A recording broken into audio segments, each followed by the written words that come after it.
the House of Kind Hearts. Once upon a time, in a grand house, lived a woman with a very grand name, Magdalena of Canossa.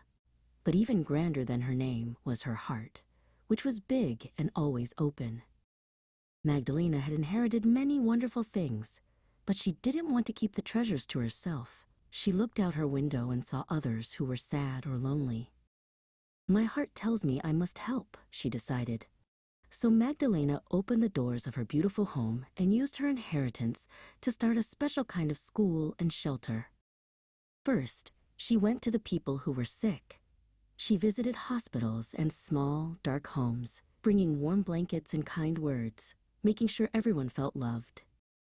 Next, she reached out to the forgotten ones, the girls who had nowhere safe to go or who had gotten lost and made a few mistakes.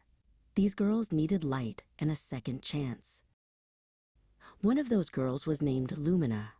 Lumina had never learned to read, and she felt invisible. When she stepped into Magdalena's house, it felt like she had finally found a warm fire on a cold night.